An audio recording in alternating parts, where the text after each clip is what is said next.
বাংলাদেশ আওয়ামী লীগের ৭৫তম প্রতিষ্ঠা বার্ষিকী। বাংলাদেশ আওয়ামী লীগ যে শব্দটি আসলে বাংলাদেশের সঙ্গে জড়িয়ে আছে, বাংলাদেশের স্বাধীনতা সংগ্রাম, বাংলাদেশের প্রতি মুক্তিযুদ্ধ এবং বাংলাদেশের প্রতিটি অর্জনের সঙ্গে এই নামটি জড়িয়ে আছে।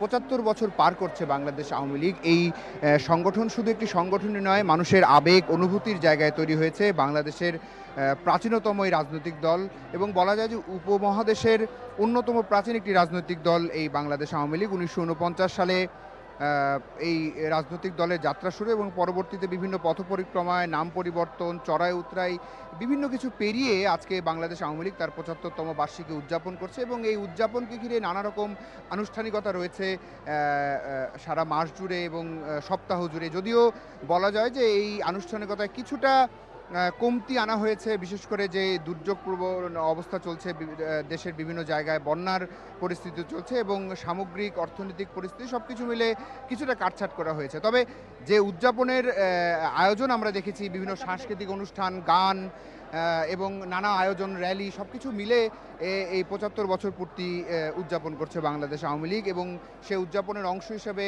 সোহরাওয়ার্দী উদ্যানে আওয়ামী লীগের আয়োজনে এই আলোচনা সভা, যেখানে আওয়ামী লীগ সভাপতি প্রধানমন্ত্রী শেখ হাসিনা ৩টা নাগাদ এখানে এসে পৌঁছাবেন বলে আমরা জানতে পেরেছি। ইতিমধ্যেই নানা জায়গা থেকে আওয়ামী লীগের নেতা কর্মী সমর্থক তারা ইতিমধ্যেই এই সোহরাওয়ার্দী উদ্যানে এসে পৌঁছাচ্ছেন এবং এখনও আসছেন। এখন মাত্র 2টা বাজে, এখনও অনেক সময় বাকি রয়েছে।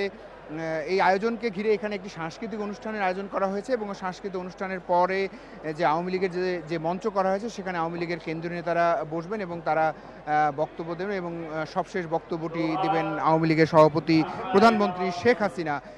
এই ৭৫ বছরের যে পথ পরিক্রমায় যদি দেখা যায় যে আওয়ামী লীগের এই বাংলাদেশের যে অর্জন, অর্থাৎ বঙ্গবন্ধু, জাতির পিতা বঙ্গবন্ধু শেখ মুজিবুর রহমান, যিনি এই আওয়ামী লীগের 49 সালে যখন আওয়ামী লীগ গঠিত হয় তখন থেকে শুরু করে ৭৫ অবধি আওয়ামী লীগের যে হাল ধরেছেন, পরবর্তীতে যে নৃশংস হত্যাকাণ্ডের মধ্যে দিয়ে বঙ্গবন্ধুকে হত্যা করার পরে বঙ্গবন্ধুর কন্যা ১৯৮১ সালে আওয়ামী লীগের হাল ধরে তিনি আজ অবধি আওয়ামী লীগকে শুধুমাত্র রাজনৈতিক দলই নয়, আওয়ামী লীগকে তিনি রাষ্ট্র ক্ষমতায় নিয়ে গেছেন 5 বার এবং তিনি 5 বার আওয়ামী লীগের সভাপতি এবং প্রধানমন্ত্রীর দায়িত্ব পালন করছেন বাংলাদেশে। এবং শুধু এই রাজনৈতিক দলের কথা যদি বলি সেটি নয়, বাংলাদেশকে রাষ্ট্র হিসাবে আন্তর্জাতিক পরিমণ্ডলে যদি বাংলাদেশকে নিয়ে যাওয়ার প্রসঙ্গ আসে, সেটিও প্রধানমন্ত্রী শেখ হাসিনার হাত ধরেই আজকে বাংলাদেশ সেই জায়গাটা আসলে পৌঁছে গেছে। বিভিন্ন সেক্টরে বাংলাদেশের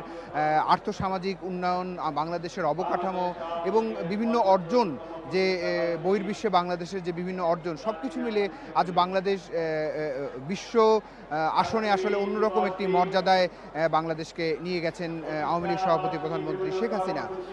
প্রধানমন্ত্রী শেখ হাসিনা এখানে ৩টা থেকে ৩:৩০টার মধ্যে এসে পৌঁছাবেন বলে আমরা জেনেছি এবং তার পরবর্তীতে তিনি এখানে বক্তব্য রাখবেন। সবাই আসলে অপেক্ষা করছে যে এই যে মাহেন্দ্রক্ষণ চলছে বাংলাদেশ আওয়ামী লীগের, সেই মাহেন্দ্রক্ষণে প্রধানমন্ত্রী শেখ হাসিনা এই ৭৫ বছর পূর্তির পরে কি নির্দেশনা দেন তার নেতাকর্মীদের, সেটার জন্য আসলে সকলে অপেক্ষা করছেন এবং শুধুমাত্র নেতাকর্মী নয়, হয়তো সংবাদপত্র এবং গণমাধ্যমও সেই বিষয়টা নিয়ে উৎসুক আছে যে এই ৭৫ বছরের পরে প্রধানমন্ত্রী তার দলের জন্য, তার নেতাকর্মীদের জন্য কি বার্তা দেন তার দলকে এগিয়ে নিয়ে যেতে।